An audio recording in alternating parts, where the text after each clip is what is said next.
দাঁড়িয়ে আছি জজিলার জিরো পয়েন্টে। এই যে আমার পেছনে এই জজিলা পাসের, আর তারপরে কত কিছু গাইডলাইন্স দিল, যেমন ট্র্যাকের ওপর দিয়ে হাঁটতে হবে, ঘাসে যাওয়া যাবে না, সাদা পাথরগুলোর ওপর যাওয়া যাবে না।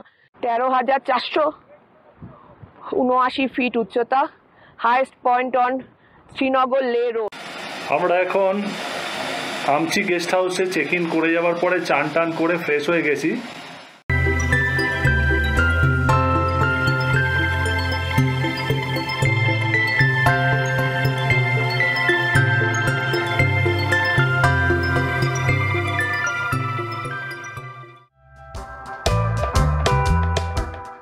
আজকে সকালে রেডি হয়ে মোটামুটি ভোর 7টার মধ্যেই হোটেল থেকে চেক আউট করে আপাতত জজিলা জিরো পয়েন্টের দিকেই এগিয়ে চলেছি।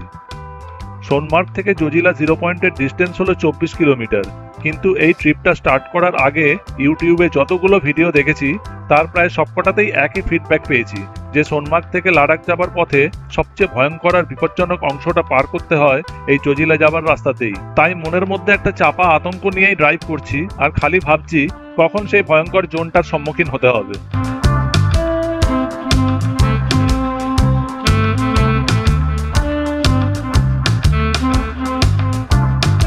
একদম ভোরের এই অল্প আলোয় ক্যামেরায় যদিও দুপাশের সবুজে ভরা ভ্যালিগুলোর অদ্ভুত সৌন্দর্যটা আপনাদের সামনে তুলে ধরতে পারছি না, তবে এর চাক্ষুষ অনুভূতি ভাষায় প্রকাশ করা আমার পক্ষে সম্ভব নয়।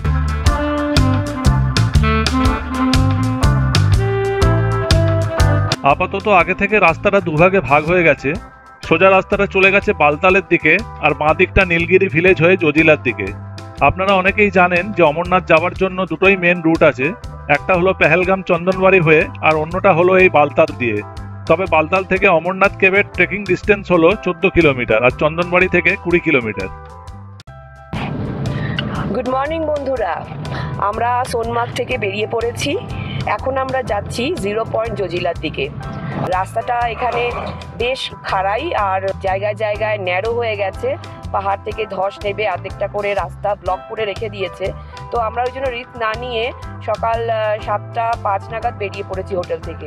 যত সকালে বেরোনো যায় তত রাস্তা ফাঁকা পাওয়া যাবে সেই আশায়।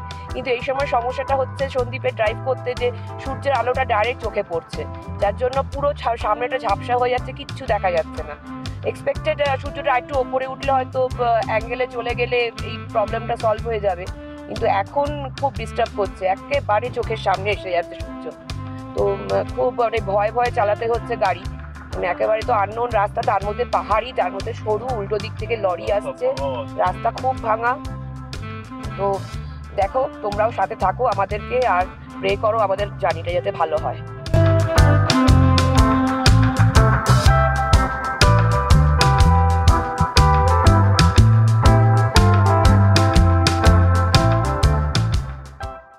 এখানে সূর্যের আলোটা মাঝে মাঝে ডিরেক্টলি মুখের ওপর পড়ে চোখ ঝলসিয়ে দিচ্ছে। সামনের কিছুই ভালোভাবে দেখা যাচ্ছে না, তার ওপর রাস্তার কন্ডিশনও একদম ভালো না, খুব ভয় ভয় ড্রাইভ করতে হচ্ছে। তবে এখনো পর্যন্ত চারপাশের যে অসাধারণ সিনিক বিউটি চোখে পড়ছে, সেটাই যেন মনকে বারংবার উৎসাহ যোগাচ্ছে সমস্ত প্রতিকূলতা উপেক্ষা করে সামনে এগিয়ে যেতে। একটু আগে আপনাদের দেখিয়েছিলাম যে রাস্তাটা দুটো ভাগ হয়ে গেছিল। আমরা বাঁ দিকের রাস্তাটা ধরেছিলাম, আর সোজা রাস্তাটা বালতালের দিকে চলে গিয়েছিল। একটু আগে সামনে যে বোর্ডটা দেখা যাচ্ছে সেইটা অনুযায়ী এখান থেকেও কোথাও ডান দিকে একটা রাস্তা চলে গেছে, যেটা দিয়ে 5 কিলোমিটার গেলেও বালতাল পৌঁছানো যাবে।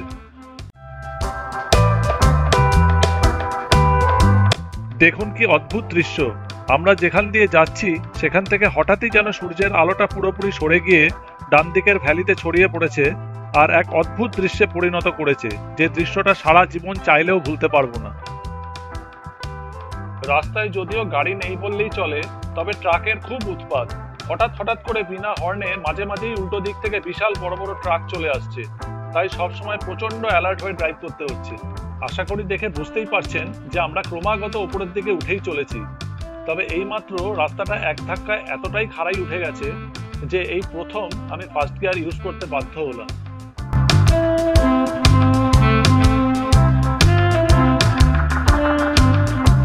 এখান থেকে জিরো পয়েন্ট আরো 16 কিলোমিটার দূরে, তবে রাস্তাটা ক্রমশই খারাপ হচ্ছে, আর তার সঙ্গে খাড়াই।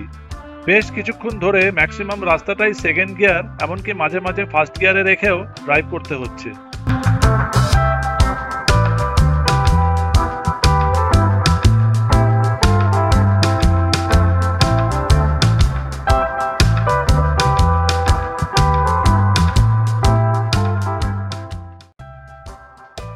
যতই 0 পয়েন্টের দিকে এগোচ্ছি ততই রাস্তার কন্ডিশন ক্রমশ খারাপ হয়েই চলেছে।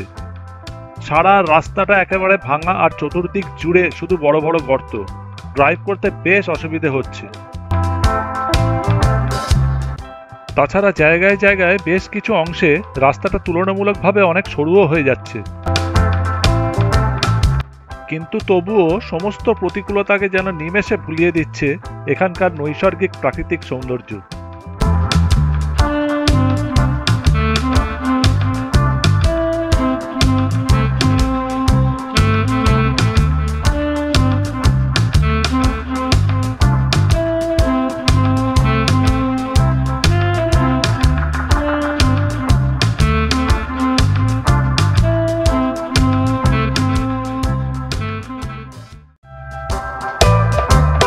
এতক্ষণ তবুও যেমন তেমন করে রাস্তার ভাঙা অংশ আর গর্তগুলোকে বাঁচিয়ে ড্রাইভ করছিলাম, কিন্তু এইবার মনে হচ্ছে আমরা সেই ভয়ঙ্কর আর বিপজ্জনক জায়গাটায় পৌঁছে গেছি যেটার উল্লেখ আমরা ইউটিউবের প্রায় প্রতিটা ভিডিওতেই পেয়েছি। এখান থেকে 0 পয়েন্ট এখনও মোটামুটি 10 কিলোমিটার দূরে, আর রাস্তার কন্ডিশন তো আপনারা দেখতেই পাচ্ছেন। যদিও কোনো অ্যাঙ্গেলেই এটাকে রাস্তা অন্তত বলা যায় না। পুরো জায়গাটা একেবারে জঘন্য রকমভাবে ভাঙা।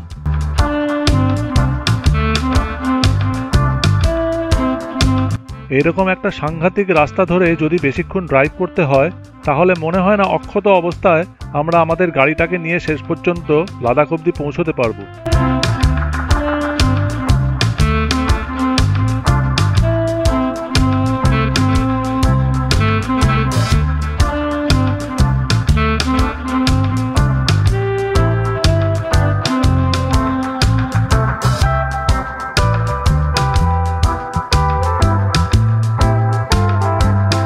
একে তো রাস্তার এইরকম শোচনীয় কন্ডিশন, তার মধ্যে আবার এখান থেকেই দেখছি রাস্তাটা সবচেয়ে বেশি খাড়াই ওপরে উঠে গেছে।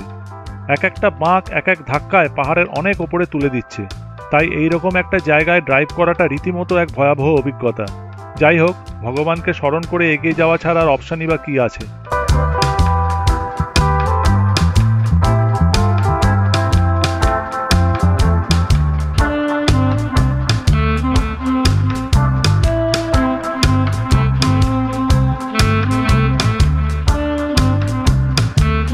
এত কিছু খারাপের মধ্যেও হঠাৎই একটা সম্পূর্ণ আলাদা রকমের পাহাড়ের সারি আমাদের চোখে পড়ল। এ যেন এক তুলনাবিহীন দৃশ্য। চেষ্টা করছি তার কিছুটা ঝলক আপনাদের সামনে তুলে ধরতে।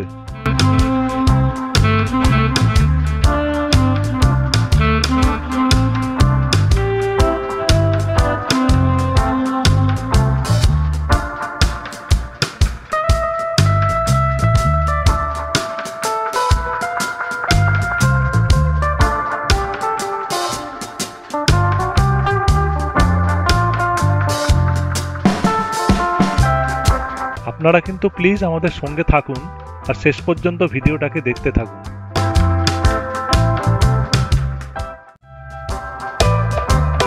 সামনে দেখুন কি সুন্দর দুটো পাহাড়ের মাঝখান দিয়ে রাস্তাটা বেরিয়ে যাচ্ছে।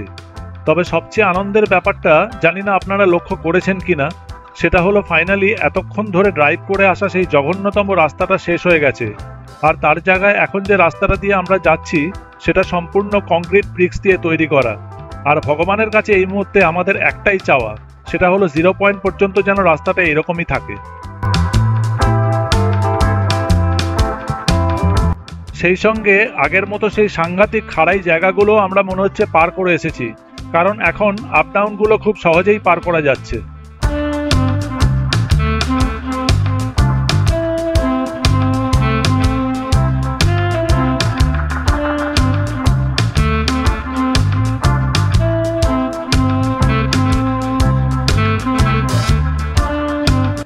আমরা জজিলা 0 পয়েন্টের অলমোস্ট কাছাকাছি চলে এসেছি, আর মাত্র 3 কিলোমিটার। রাস্তার কন্ডিশন যদি একই রকম থাকে তাহলে আশা করছি আর মিনিট 20-র মধ্যেই পৌঁছে যাব।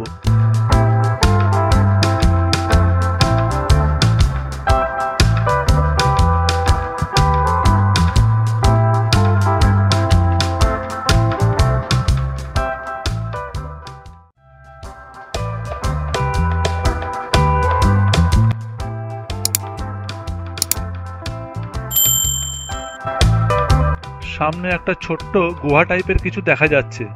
ভালো করে দেখে গেস করুন তো এটা অ্যাকচুয়ালি কি জিনিস হতে পারে। আমরাও ততক্ষণ চেষ্টা করছি সেটা উদ্ধার করবার। এটা কিন্তু বরফ বাবাই, কি এটা বরফ নোংরা হয়ে গেছে, দেখ এটা বরফ। এই ওয়াটার বডি এইখানটাই অন্যবার একেবারেই দেখা যায়, এটা বরফ বলে এরকম হয়ে আছে। না, ওপর থেকে তো জল পড়ছে। হ্যাঁ, তো বরফটাই তো গলছে, এই দেখ না, এই দেখতে পাচ্ছিস সাদা, হ্যাঁ। এটা বরফ। দেখ তুই বরফও দেখে নিলি, এটা পুরো বরফ, পুরো বরফ। রাস্তার নোংরায় গাড়ির ধুলোতে এটা এরকম হয়ে গেছে। দেখলি বরফ হলো, দেখা। বুঝতে পারি পুরো বরফ। হ্যাঁ, পুরো বরফ, গলে গলে জল পড়ছে, গলে জল পড়ছে, ওইটাই, এইটুকুই পেলে জল। শুনলেন তো এটা অ্যাকচুয়ালি কি? সত্যি একেবারে সামনে এসে ভালো করে না দেখলে কিছুতেই বোঝার উপায় নেই যে এটা একটা বিরাট বড় বরফের চাই, যেটা ধীরে ধীরে গলে রাস্তার উপর একটা ওয়াটার বডির আকার নিয়েছে। আমরা সেপ্টেম্বর মাসে এসেছি বলেই এই সামান্য একটা ওয়াটার বডির ওপর দিয়েই পার পেয়ে গেছি। না হলে যবে থেকে জজিলা পাস গাড়ি চলাচলের জন্য ওপেন করা হয় সেই তবে থেকে আগস্ট মাস পর্যন্ত এই রাস্তায় এরকম অসংখ্য ওয়াটার বডির ওপর দিয়ে ড্রাইভ করতে হয়, যার জন্য অধিকাংশ সময়ই কোনো না কোনো গাড়ি ফেসে যায়, আর তার জন্য মাঝে মাঝে ঘন্টার পর ঘন্টা এখানে ট্রাফিক জ্যাম লেগে যায়। সেই দিক থেকে আমরা খুবই ভাগ্যবান, আমরা নির্দ্বিধায় এই জজিলা পাসটা অলমোস্ট পার করে গেছি।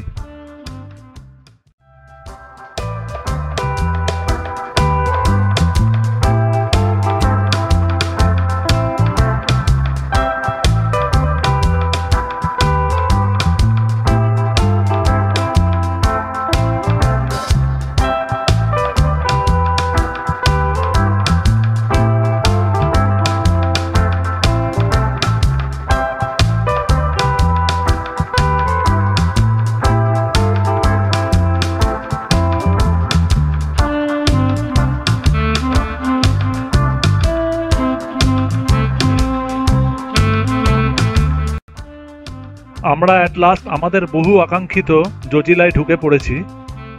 সামনে ডান দিকে আই লাভ জজিলার বোর্ড দেখা যাচ্ছে, আর খুব শীঘ্রই 0 পয়েন্টেও পৌঁছে যাব।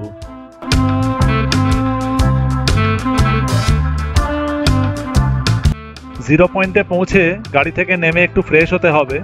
রাস্তার ঝাঁকুনিতে শরীরের অবস্থা খুবই খারাপ। ততক্ষণ সঙ্গে থাকুন, আর আপাতত আমাদের 0 পয়েন্ট পৌঁছানো পর্যন্ত সঙ্গ দিন।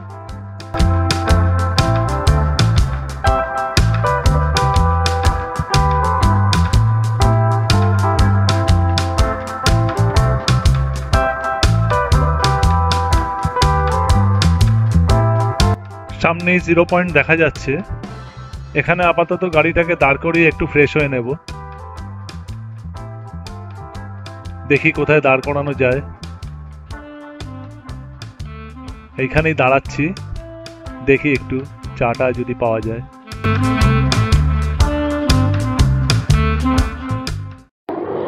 আমরা এখন দাঁড়িয়ে আছি জজিলার 0 পয়েন্টে। এই যে আমার পেছনে এই জজিলা পাসের সাইনবোর্ড, ফলক যেটাকে বলে। আর অনেক কষ্টে পৌঁছেছি এখানে, মানে অনেক দিনের একটা স্বপ্ন ছিল, এছাড়া একটা মনের মধ্যে ভয়ও ছিল, কারণ যতগুলো ব্লগ দেখেছি সবাই ওই একই কথা যে সোনমার্গ থেকে জজিলার 12 কিলোমিটার রাস্তা অসম্ভব রকমের খারাপ। কিন্তু সত্যি কথা বলতে কিছুটা পেয়েছি খারাপ, কিন্তু সেই রকম ভয়টা পাইনি, খুব অতি সাধারণভাবেই গাড়ি চালিয়ে চলে এসেছি। রিজনটা একটা হতে পারে, কারণ আমরা কোনো বরফ গলা জল পাইনি, একটা জায়গায় ছোট্ট অল্প একটু পেয়েছিলাম। এখন কোথাও বরফ নেই, পুরো শুকনো ড্রাই। জজিলা এখন পারফেক্ট, মানে ড্রাইভিং এর পক্ষে। এখানে এসে একটু চা ব্রেকফাস্ট করলাম, এইবার আমরা লাদাখ ডিস্ট্রিক্টে ঢুকে পড়বো। এই সামনেই গেট, এবার আমরা চলে যাব জম্মু কাশ্মীর ছেড়ে লাদাখ ঢুকবো, তারপরে আবার দেখা হচ্ছে রাস্তায়। চলো তোমরা। আমরা 0 পয়েন্টে ফ্রেশ হয়ে হালকা একটু ব্রেকফাস্ট করে আপাতত এগিয়ে যাচ্ছি জম্মু অ্যান্ড কাশ্মীর আর লাদাখের এন্ট্রি গেটের দিকে।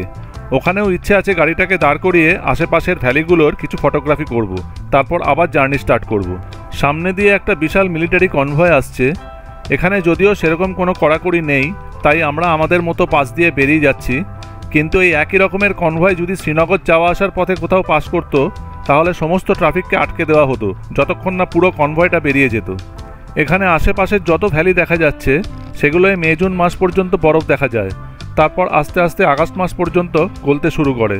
তবে সেই সময় জজিলা পাস খুবই বিপজ্জনক হয়ে ওঠে, কারণ বরফ গলা জলে রাস্তার ম্যাক্সিমাম জায়গাগুলোই ভাঙতে শুরু করে, আর সেই ভাঙা অংশটা জলে ভরে থাকার জন্য তার গভীরতা আন্দাজ করা সম্ভব হয় না, যার জন্য প্রতিনিয়ত কোনো না কোনো ভেহিকল সেখানে ফেঁসে যায় আর পুরো রাস্তাটা অনির্দিষ্ট সময়ের জন্য আটকা পড়ে থাকে। এছাড়া ছোট বড় অ্যাক্সিডেন্ট তো লেগেই থাকে। তাই যারা বরফ দেখার জন্য এই 0 পয়েন্টে আসে তাদেরকে কিছুটা হলেও ভাগ্যের ওপর নির্ভরশীল হয়েই আসতে হয়, কারণ কখন কোথায় কী যে হয়ে যাবে কেউ আগে থেকে বলতে পারবে না। আর যারা গাড়ি নিয়ে আমাদের মতো লাদাখ ট্যুর করতে ইচ্ছুক তাদেরকে আমি অবশ্যই সেপ্টেম্বর অথবা অক্টোবরের প্রথম দিকে আসার জন্য সাজেস্ট করব। তার কারণটা আশা করি ভিডিওটা দেখেই বুঝতে পারছেন। আমরা এইখানেই কিছুক্ষণ গাড়িটাকে দাঁড় করাবো। আমরা এখন দাঁড়িয়ে আছি এই বর্ডার রোড অর্গানাইজেশনের একটা স্মারকলিপির সামনে। এখানে একটা বোর্ড বানানো আছে, আর এই যে project Beacon welcome to Kashmir valley, এই সাইডে মানে আমরা এখন বর্ডার ক্রস করে গেছি, আমরা এখন লাদাখের সাইডে রয়েছি কাশ্মীরের দিক থেকে।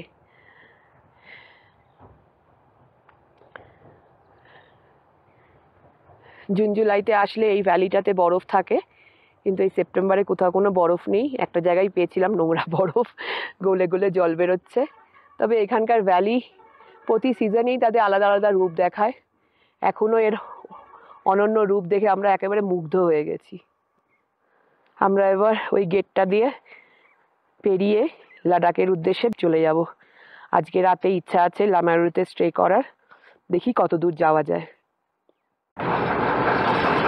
আমরা এখন ওপরে বোর্ড দেখলেই বোঝা যাচ্ছে শ্রীনগর থেকে 108 কিলোমিটার চলে এসেছি, আর জম্মু থেকে 404 কিলোমিটার চলে এসেছি। আর এখানেই পারাপস জম্মু অ্যান্ড কাশ্মীর এন্ড হচ্ছে, কারণ ওই সামনে দেখা যাচ্ছে যেটা গেট দেখা যাচ্ছে, ওই গেটটা হচ্ছে আমাদের জজিলা থেকে লাদাখে এন্ট্রি পয়েন্ট। ওই গেট পার করলেই আমরা লাদাখ ডিস্ট্রিক্টে ঢুকে যাব। দুপাশের ভিউটা শুধু একবার দেখুন, সিম্পলি মাইন্ড ব্লোয়িং। দাঁড়ান, এই অসাধারণ ভিউটা আপনাদের আরও পরিষ্কারভাবে দেখানোর চেষ্টা করছি।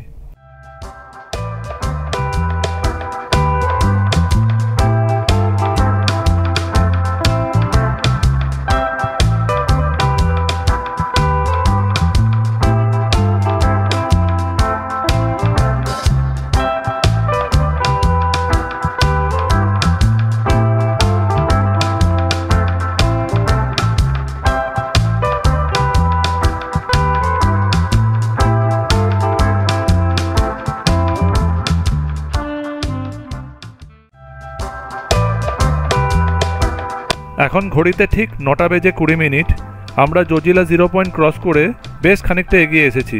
কিছুক্ষণ আগে পর্যন্ত রাস্তার বেশ কিছু অংশ প্রচণ্ড ভাঙা পেয়েছি, তবে এখন রাস্তাটা যথেষ্টই ভালো।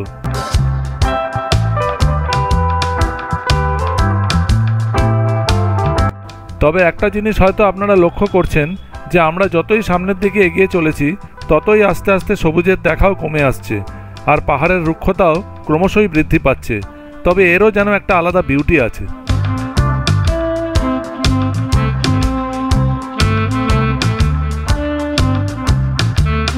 সেপ্টেম্বর মাস থেকে যদিও লাদাখের অফ সিজন শুরু হয়ে যায়, তবে রাস্তাটা যে এতটা ফাঁকা পাবো সেটাও আশা করিনি। সোনমার্গ থেকে এখনও পর্যন্ত যতটা জার্নি করলাম তাতে ট্রাকের যাতায়াত বাদ দিলে হাতে গোনা কয়েকটা গাড়িকে আসা যাওয়া করতে দেখেছি। যদিও সেটা আমাদের পক্ষে এক প্রকার ভালোই, কারণ রাস্তায় গাড়ি চলাচল যতই কম থাকবে ততই তাড়াতাড়ি আর সেফলি আমরা আমাদের ডেস্টিনেশনে পৌঁছাতে পারবো।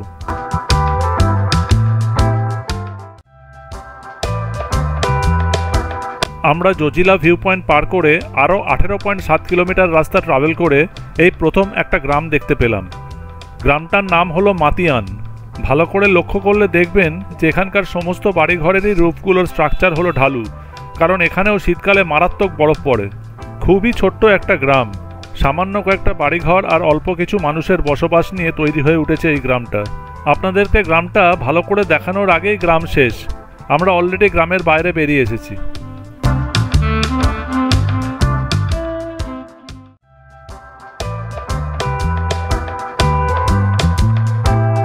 আপাতত আমাদের নেক্সট গন্তব্যস্থল হলো কার্গিল ওয়ার মেমোরিয়াল। যদিও নামটা কার্গিল ওয়ার মেমোরিয়াল, তবে এটার প্রকৃত অবস্থান কিন্তু ড্রাস নামে ছোট্ট একটা টাউনে। ড্রাস এখান থেকে আরও 20 কিলোমিটার দূরে।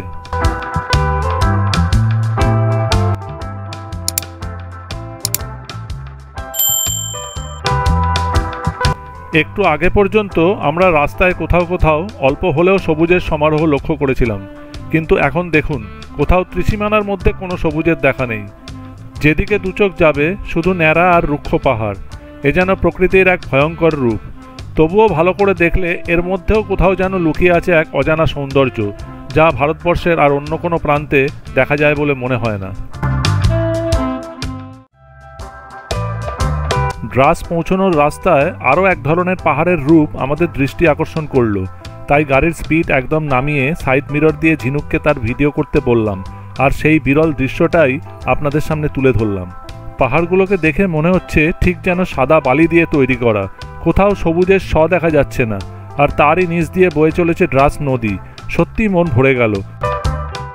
রাস্তায় গাড়ি চালাতে চালাতে হঠাৎ একটা সুন্দর নদী দেখতে পেলাম বয়ে যাচ্ছে। পরে অবশ্যই জানাবো আপনাদের নদীটার নাম, না জেনে অকারণে ভুলভাল বলার থেকে না বলাই ভালো।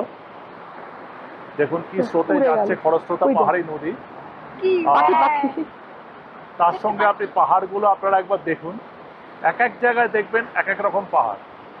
ওই ঘুরিয়ে একবার আপনাদের দেখাচ্ছি সবাইকে। এক একটা পাহাড়ের এক এক রকম বিচিত্র রূপ। ওই যে আমাদের গাড়ি ওখানে পার্ক করানো রয়েছে, এই পাহাড়টা দেখুন কিরকম অদ্ভুত ধরনের পাহাড়।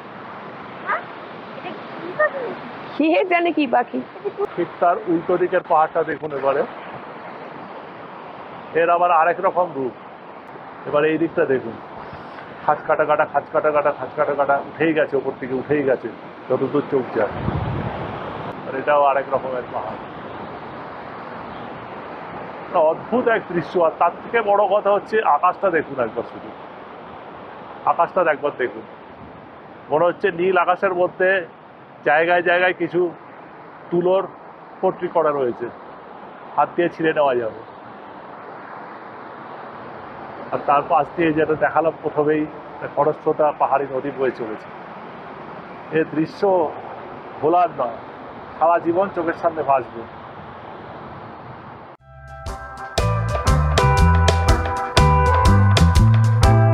আমরা অলমোস্ট ড্রাসে ঢুকবো করছি, কিন্তু ঢোকার আগেই রাস্তার কন্ডিশন আবার প্রচণ্ড খারাপ হতে লাগলো। চতুর্দিকে ভাঙা আর খানাখন্দে ভরা।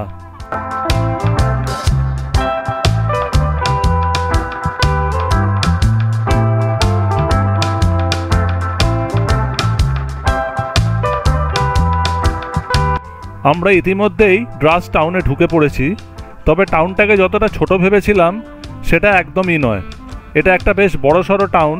হোটেল, রেস্টুরেন্ট, বাড়িঘর, দোকানপাট, বাজারহাট, কোনো কিছুরই অভাব নেই এখানে। সব কিছুই ইজিলি অ্যাভেলেবেল।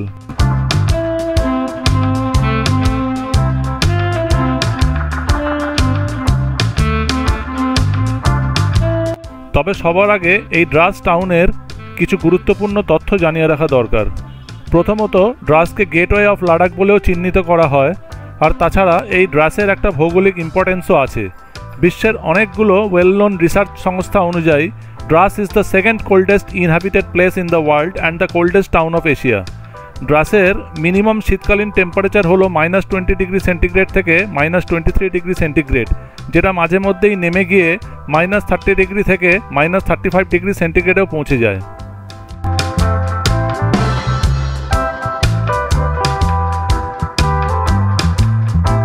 অনেকক্ষণ পর এখানে আবার আগের মতো অপর্যাপ্ত পরিমাণে গ্রিনারিজ দেখতে পেয়ে খুবই ভালো লাগলো।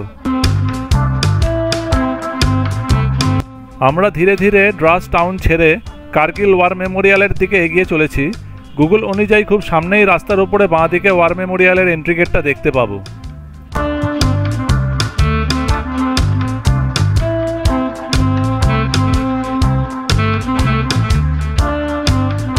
এইমাত্র কার্গিল ওয়ার মেমোরিয়ালের বোর্ড দেখতে পেলাম, আর মাত্র 300 মিটার।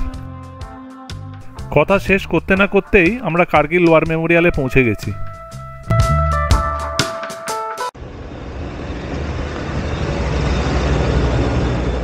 রাস্তার উল্টো দিকের কার পার্কিংয়ে গাড়ি পার্ক করে আমরা এখন চলে এসেছি ওয়ার মেমোরিয়ালের এন্ট্রি গেটের সামনে। আমরা এসে গেছি কার্গিল ওয়ার মেমোরিয়ালের ভেতরে। এখানে আমাদের প্রথম যখন এন্ট্রি নিতে গেলাম, আমার হাজব্যান্ডের পায়ে চটি ছিল, ওকে বললো চটিটা ছেড়ে, চটি পরে অ্যালাউড না, ওর একটু সুবিধা হয় চটি পরে গাড়ি চালাতে, তাই জন্য আবার গাড়িতে গিয়ে আমরা সবাই চটি চেঞ্জ করে জুতো পরে আসলাম। এটা আপনাদের এবার জানিয়ে রাখলাম, মনে হয় ইনফরমেশনটা কাজে দিতে পারে। কার্গিল ওয়ার মেমোরিয়ালের ভেতরে চটি অ্যালাউড না। আচ্ছা, এবার ঢোকার পরে সবার আধার কার্ড দেখে এন্ট্রি করালো, আর তারপরে কত কিছু গাইডলাইন্স দিল, যেমন ট্র্যাকের ওপর দিয়ে হাঁটতে হবে, ঘাসে যাওয়া যাবে না, সাদা পাথরগুলোর ওপর যাওয়া যাবে না, ফুল ছেঁড়া যাবে না, এরকমই কিছু বিভিন্ন রকম গাইডলাইন। যাই হোক, সব হয়ে যাওয়ার পরে আমরা এবার ভেতরে ঢুকেছি। বেশ সুন্দর পরিবেশটা, ভালো লাগছে ঘুরতে। বিশেষ করে এই জায়গাটা ঘোরার থেকেও বেশি মনে হলো ঢোকা উচিত আমাদের, এই বীর যোদ্ধাদের সম্মান দেওয়ার জন্য। এরা যা করেছে দেশের জন্য, আমাদের এই ঘুরতে যাওয়ার মধ্যে এই সময়টুকু এদের জন্য ডোনেট করাটা অবশ্যই প্রয়োজন, এদের সম্মানার্থে।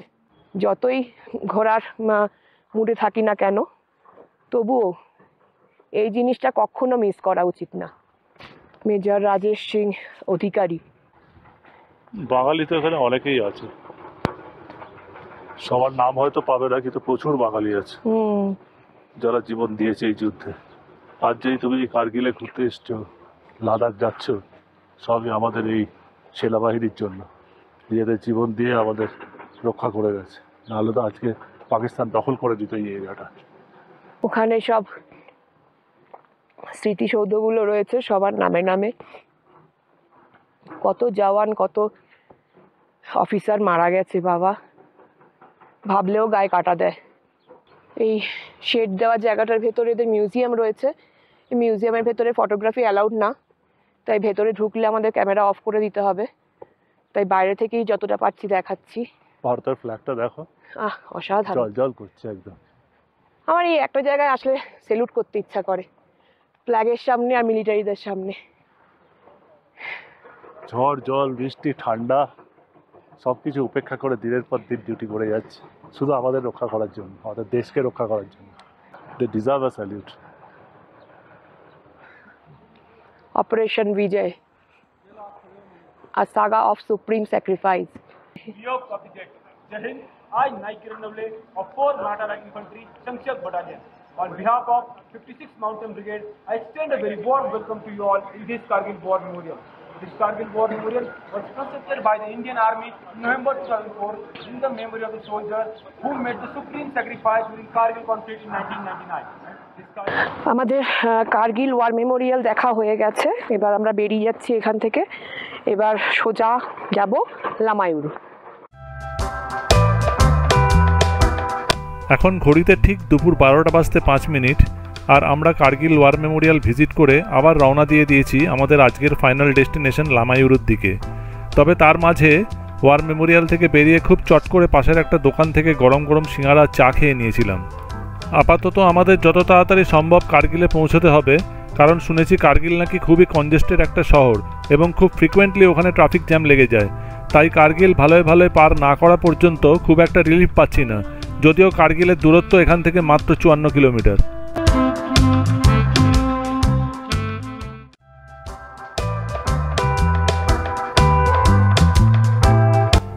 আমরা ড্রাইভ করতে করতে হঠাৎই সুরু নদীর একদম পাশে চলে এলাম, তাই ঠিক করলাম গাড়িটাকে নদীটার কাছাকাছি কোথাও দাঁড় করিয়ে নদী সমেত চারপাশের দৃশ্যটার একটা ভিডিও করে নিই।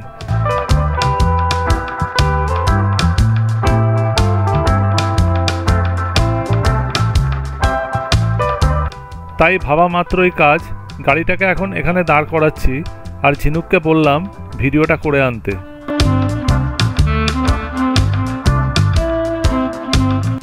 ঝিনুক গেছে ভিডিওটা শ্যুট করতে, আর আমি সেই সুযোগে হাত পা ছড়িয়ে একটু বিশ্রাম নিয়ে নিচ্ছি। পাহাড়ি নদীর এক এক জায়গায় এক এক রকম রূপ।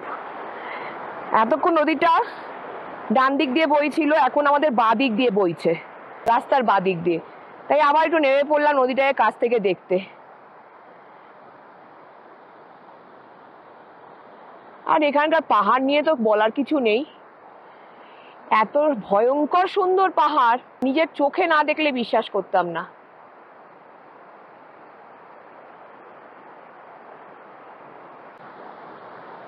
চঞ্চল পাহাড়ি নদী, অপূর্ব লাগে দেখতে। আর নদীর পাশ দিয়ে কালো মসৃণ রাস্তা চলে গেছে। আর আকাশের রং তো অতুলনীয়।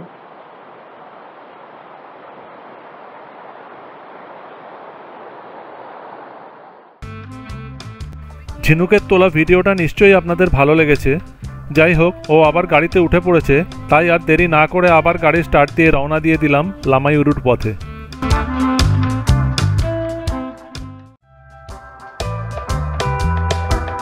আমরা আর অল্প কিছুক্ষণের মধ্যেই কার্গিল পৌঁছে যাব। তবে এখান থেকে লামাইউরি পৌঁছতে এখনও আরও 102 কিলোমিটার ড্রাইভ করতে হবে।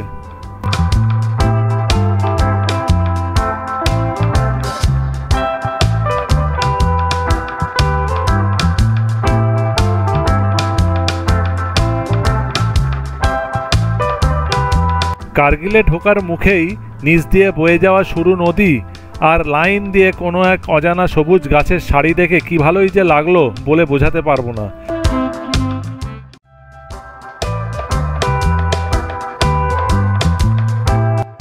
এইমাত্র আমরা কার্গিল শহরে ঢুকে পড়লাম।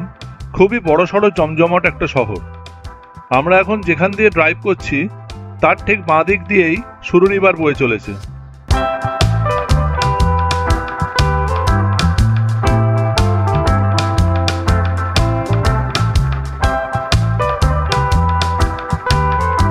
রাস্তাটার এখান থেকে দুটো ভাগ হয়ে গেছে, দুটোই ওয়ান ওয়ে রোড, বাঁ দিকটা যাবার আর ডান দিকটা আসার। তবে দেখতেই পাচ্ছেন যে আমরা যে বাঁ দিকের রাস্তাটা ধরেছি সেটা নিচের দিকে নেমে যাচ্ছে, কিন্তু ডান দিকের আসার রাস্তাটা অনেকটাই ওপরে।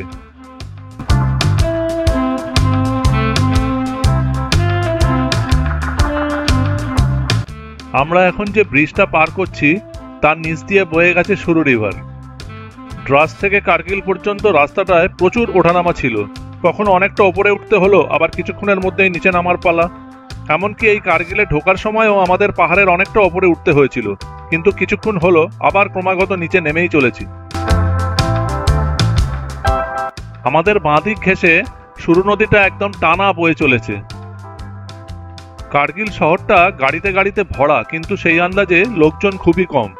এখন আমরা যে রাস্তাটা দিয়ে যাচ্ছি সেটা একটা ওয়ান ওয়ে রোড, তাই ট্রাফিকের একদমই কোনো চাপ নেই।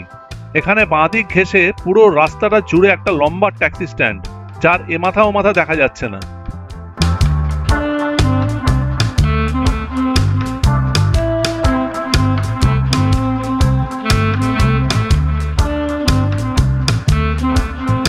হোটেল, রেস্টুরেন্ট, বাজার, হাট, বিভিন্ন আইটেমের দোকানপাট আর বাড়ি ঘরে শহরটা একেবারে ঠাসা।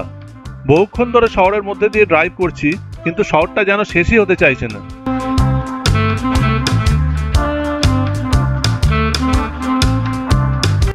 যাই হোক, এখন মনে হচ্ছে শহরের আউটস্কার্টে চলে এসেছি। আসার সময় সুরু নদী আমাদের বাঁ পাশ দিয়ে বয়ে যাচ্ছিল, কিন্তু কোন ফাঁকে যে সেটা বাঁ দিক থেকে ডান দিকে চলে গেল বুঝতেই পারলাম না। এখন সুরু নদী আমাদের ডান পাশ দিয়ে বয়ে চলেছে, আর আমরা আবার পাহাড়ের ওপরে ওঠা শুরু করে দিয়েছি।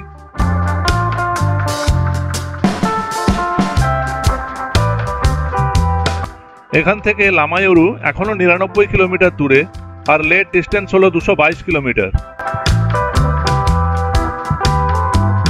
একটু আগে রাস্তার কন্ডিশন দেখে ভেবেছিলাম যে আমরা কার্গিলের আউটস্কার্টে পৌঁছে গেছি আর অল্প কিছুক্ষণের মধ্যেই পুরো শহরটা থেকেই বেরিয়ে যাব, কিন্তু সেটা ছিল আমার সম্পূর্ণ ভুল ধারণা। এখানকার চেহারা দেখে তো একেবারেই মনে হচ্ছে না যে আমরা কার্গিল থেকে বেরিয়ে যেতে চলেছি। রাস্তার দোকানপাট, ভিড়ভাট্টা সবই যেন আরো বেড়েই চলেছে।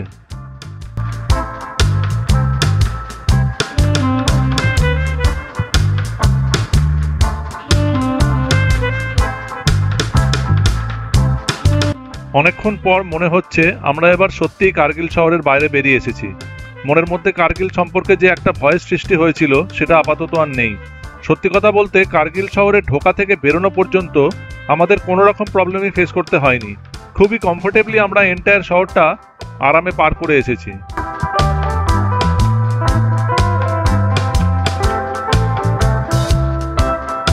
আর একটা কথা না বললেও হবে না যে এই কার্গিল শহরে ঢোকা থেকে বেরোনো পর্যন্ত আমরা প্রচুর পরিমাণে গ্রিনারিজ দেখেছি, যেটা কিনা আসার পথে ক্রমশই শেষ হয়ে আসছিল।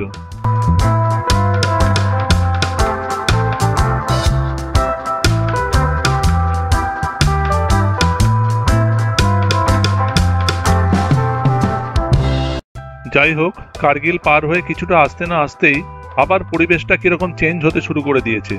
আশেপাশের গ্রিনারিজ ক্রমশই কমে আসছে আর বেড়ে চলেছে রুক্ষতার পরিমাণ। আমরা আবার ক্রমশই নিচের দিকে নামা শুরু করেছি, মনে হচ্ছে কিছুক্ষণের মধ্যেই সমতলে নেমে যাব। আপনারা কিন্তু প্লিজ সঙ্গে থাকবেন, কোথাও যাবেন না।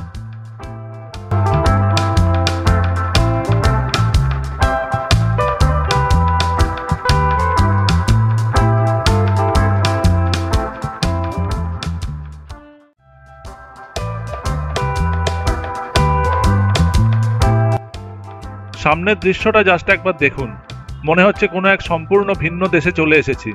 প্রকৃতির এ যেন এক ভয়ঙ্কর রূপ, যার মধ্যেও কোথাও যেন লুকিয়ে আছে এক অজানা সৌন্দর্য, নিজের চোখে না দেখলে যাকে ভাষায় ব্যাখ্যা করা সম্ভব নয়। এইসব জায়গার আসল ফিল নিতে হলে অবশ্যই আপনাদের এখানে একবার আসতে হবে।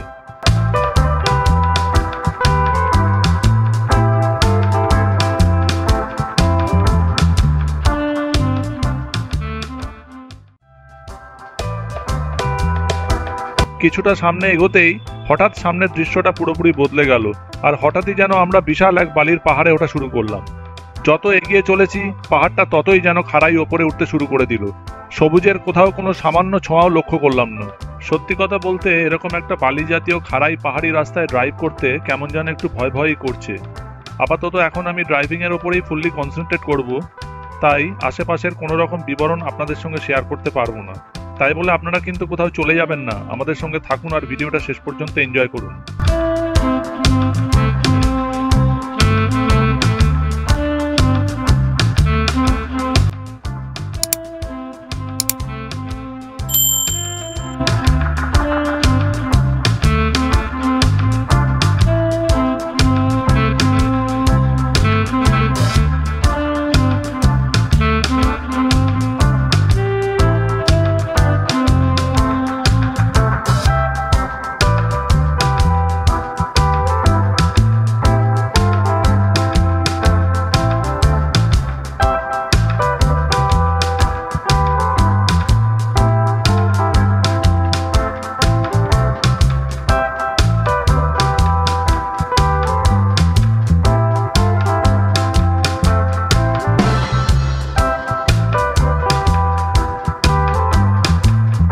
লামায়ুরু এখান থেকে এখনো 48 কিলোমিটার দূরে, আর আমরা স্টিল এখনো পর্যন্ত ওপরেই উঠে চলেছি।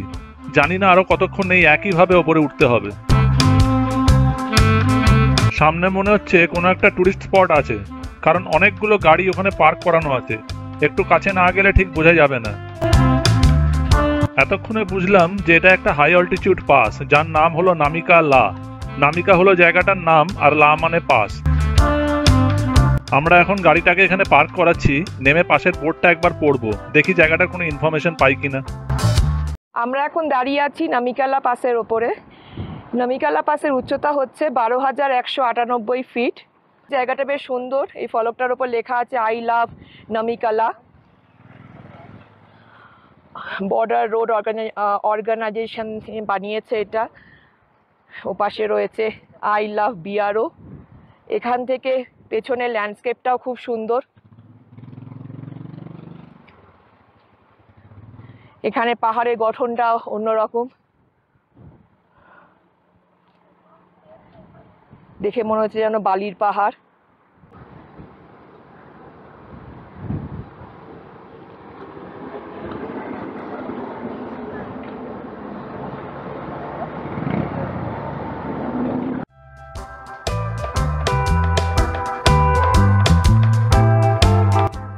আমরা কিছুক্ষণ আগেই নামিকালা থেকে আবার নিচে নেমে এসেছি, আর এখন যে জায়গাটা দিয়ে ড্রাইভ করছি সেই জায়গাটার প্রকৃত সৌন্দর্য ক্যামেরায় বন্দি করা সম্ভব নয়। আগেই বলেছি, আবারও বলছি যে সোনমার্গ থেকে এখনো পর্যন্ত জার্নি পিরিয়ডে আমরা রাস্তায় এমন এমন সব অসাধারণ প্রাকৃতিক দৃশ্য দেখেছি যা ভারতবর্ষের আর কোনো প্রান্তে খুঁজে পাওয়া যাবে বলে আমার অন্তত মনে হয় না, আর যা প্রমাণ করার জন্য সামনের এই দৃশ্যটাই যথেষ্ট।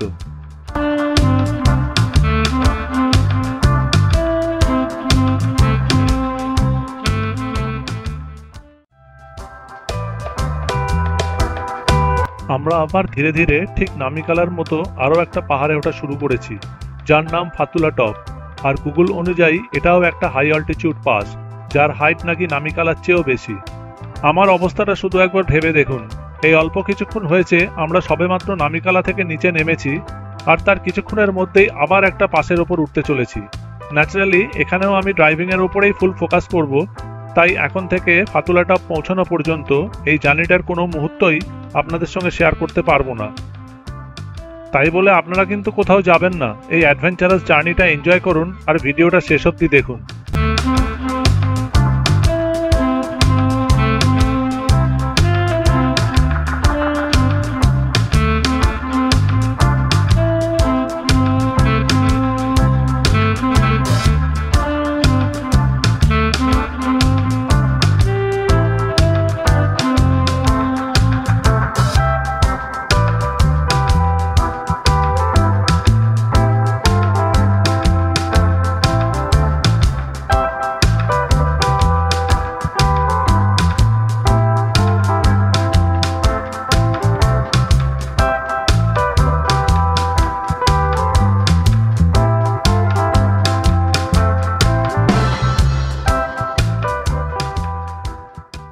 আমরা ফাইনালি ফাতুলা টপে পৌঁছে গেছি।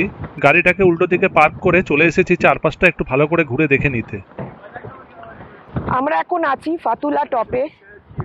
এখানকার ভিউটা আরেক রকম সুন্দর, দেখার মতো জায়গা। হাওয়ায় উড়িয়ে নিয়ে যাচ্ছে, এত হাওয়া, মেয়ে আর বেরোতে চাইলো না গাড়ি থেকে। এই হচ্ছে ফাতুলা টপের সাইনবোর্ড।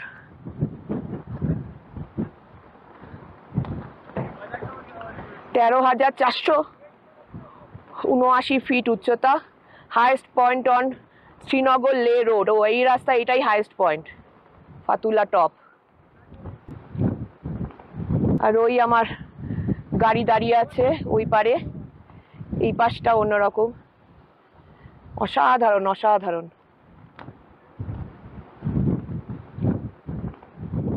আমরা ফাতুলা টপে কিছুক্ষণ কাটিয়ে আবার রওনা দিয়ে লামায়ুরুর একদম কাছাকাছি চলে এসেছি। সামনেই লামায়ুরু শহরটা দেখা যাচ্ছে, আর এটাই হচ্ছে আমাদের আজকের ফাইনাল ডেস্টিনেশন। গুগল অনুযায়ী ডান দিকে টার্ন নিয়ে আর মাত্র 400 মিটার গেলেই রাস্তার ওপরেই আমাদের ঠিক করে রাখা হোটেল আমচি গেস্ট হাউসের গেটটা পড়বে। তাই ধীরে সুস্থে চারপাশটা দেখতে দেখতে সামনের দিকে এগিয়ে চলেছি।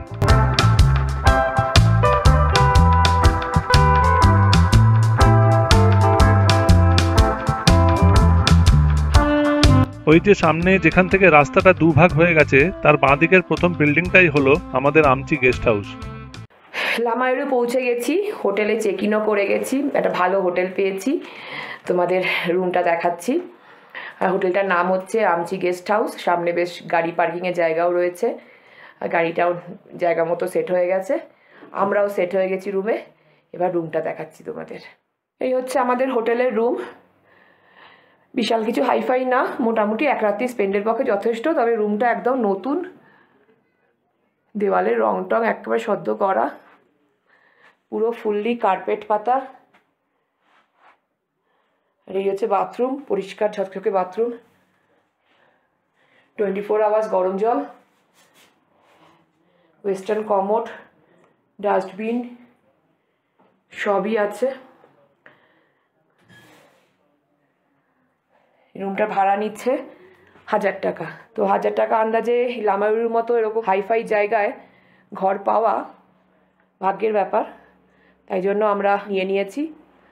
আর আমাদের এখানে আমরা কিছু রান্নার সরঞ্জাম এনেছি, আমরা রাতের ডিনার নিজেরা রান্না করব, তাই জন্য উইথ মিল যাইনি, শুধু লজিং নিয়েছি। শুধু থাকার জন্য 1000 টাকা চার্জ আছে এই রুমটার। হোটেলটা একদম মেন রোডের ওপরে, হোটেলের সামনে দিয়ে মেন রোডটা গেছে। আর ওই দূরে লামায়ুরু মনেস্ট্রি দেখা যাচ্ছে, দেখে ভালো লেগে গেল, তাই দোতলায় উঠতে একটু কষ্ট হলেও নিয়ে নিলাম।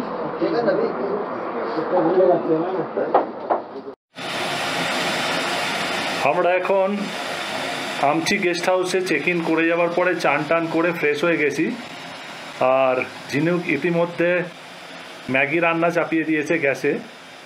কেননা এখানে বেসিক্যালি খাবার পাওয়া যায় খুব কম, কিছু লিমিটেড খাওয়াই এখানে পাওয়া যায় সব জায়গায়, যা দেখলাম। আমরা আগে ইউটিউবেও স্টাডি করেছি সেটা। ম্যাক্সিমাম রাইস বললেই রাইসের সঙ্গে রাজমা চাওয়াল চলে আসে, আর আমাদের রাজমা চাওয়াল একদমই সহ্য হয় না, যার জন্য আমরা অনেক কিছুই সঙ্গে নিয়ে এসেছিলাম এবারে, যেমন গ্যাস, ম্যাগি, তারপরে খিচুড়ি সরঞ্জাম, অনেক কিছুই নিয়ে এসেছিলাম। তা আজকে আপাতত এখানে এসে খুব টায়ার্ড লাগছিল, মেয়ে বায়না করলে যে ম্যাগি খাবো, সেই জন্য ঝিনুক এখন ম্যাগি রান্না করছে। জল খাবারে ম্যাগি আর চা হবে, আর রাতে হবে খিচুড়ি, পাঁপড় ভাজা আর আলু ভাজা। ঠিক আছে, চলো, গুড। আজকের ভিডিওটা এখানেই শেষ করছি, অনেকটাই লেন্দি হয়ে গেছে। So good night to all. ভালো থাকবেন আর সুস্থ থাকবেন, আর সেই সঙ্গে প্লিজ এই ভিডিওটা পুরোটা দেখবেন।